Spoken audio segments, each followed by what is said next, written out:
ए गप, आता तोंडाला चिकटपट्टी लावीन तुझ्या. हा जेव्हा जायचं तेव्हा नाही गेली आणि आता कुठं जातीया? सरडाची धाव कुंपणापर्यंतच असती. गेली असेल हिथच कुठेतरी माहेराला. आणि त्या भामट्या ज्याला जायचं तो जाईना, बसला इथं घराला गोचडी चिकटल्या ग चिटकून.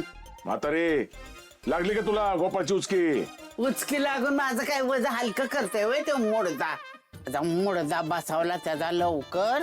हा चोर गेला लुटीन आणले 2 मुठी अशी गते त्या मुडद्याची.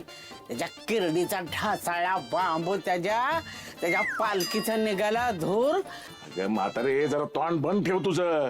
कशाला सकाळी सकाळी शिव्या देते का? ए देणार मी शिव्या. त्याचा बाजार बसवला त्याची लाकडं गेली नदीला, त्याला जाळला नेऊन वड्याला. अगं बास की, तोंडचा पट्टा चालूच आहे तुझा.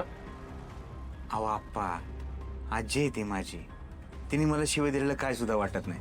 उलट तिने शिवाय दिलेलं मला ओव्यासारखं वाटते. ए ह्यो बघा मुडदा नाक कापलं तरी भोकय बांधणारा. हा ए तुझी आजी बिजी काय नाही. मी परत जर का आजी म्हणला ना मला तर तुझी जीभच हासडीन बघ मी. अहो पण झालंय काय? पुला आजी पळून गेली. अहो आत्याबाई सकाळीच कुणाला न सांगता निघून गेलात. कुठं गेलास कुणालाच माहित नाही. असतं इथेच कुठंतरी देवळात बिवळात गेल्या असतील. नाही ना, पण असं न सांगता कधी याच्या आधी घराच्या बाहेर नाही गेलीये ती. राहीच असं कधी वागत नाही ती. कुठं गेली असं? मी परत एकदा जाऊन बघून येते. हा या भामट्यानेच गायब केली असेल तिला. त्याचा काय भरोसा नाही. हा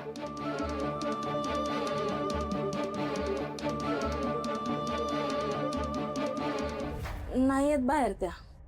मी दुकानावर चाललोय. बघतो रस्त्यात कुठं गावले तर देतो पाठवून तिला घरी. बघ